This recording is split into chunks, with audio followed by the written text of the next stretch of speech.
This video brought to you by Lego Crocodile. My mouth opens. Roar. You can even put fire in there. It's kind of cool. Fire-breathing crocodiles. Why not? So now we're going to look at double angle formulas. And essentially, they're just a special case of the sum identity formulas. And we'll demonstrate that with this first example. So we're going to apply the sum formula to sine of x plus x. By the way, notice in terms of where does that double come from, you may be asking, you know that x plus x is really sine of 2x. So stop looking at this answer down here. All right, what we're applying here is if we have u plus v, that's equal to, do I remember it? Sine u cosine v plus, that's a u, sine v cosine u. All right. So we're going to apply that to this sine of x plus x. All right, not too exciting, right?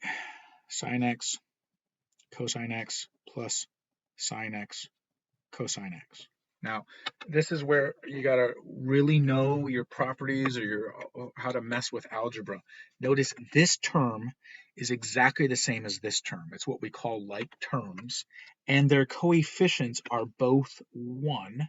So we can add the two of them together and say, well, we really have 2 of these sine x's times cosine x's. Oh, and there it is. That's one version of that double angle formula. We could do similar like proofs using the sum identities to get this one and this one for both cosine and tangent. So it turns out that the cosine one we can mess with a lot. We can get a bunch of other different stuff. So remember that Pythagorean identity. That was sine squared plus cosine squared equals 1, and we could write that in two different forms. We could say cosine squared was 1 minus sine squared, and we could write that, or we can write that as sine squared equals 1 minus cosine squared. Well, so what we're going to do then is take what we said cosine of 2u is equal to, this form, and we're going to rewrite cosine as this one and get a new identity, and then rewrite sine as that one and get a third option. So let's start with this cosine of u. That's really 1 minus sine squared x. Oops, I should have used a u. Minus sine squared u. By the way, we're claiming this is the same thing as 2u. So notice, just like we did above with the double angle for sine when we proved it, these are both like terms. And they both have a -1 as their coefficient. So this becomes 1 minus 2 sine squared u. Awesome.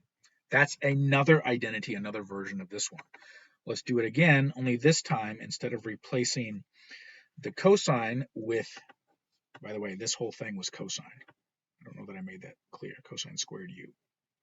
So instead of replacing cosine squared u with this identity over here, we're now going to replace the sine squared with what we said sine squared is equal to. That's 1 minus cosine squared u. Be careful with this. Lots of students make mistakes when they have -1 and the distributive property together. This is going to become cosine squared u minus 1 plus cosine squared u. Note, just like the previous problem, like terms, their coefficients are 1, so 1 plus 1 is 2. That's a difficult problem, I know. 2 cosine u minus 1. There it is.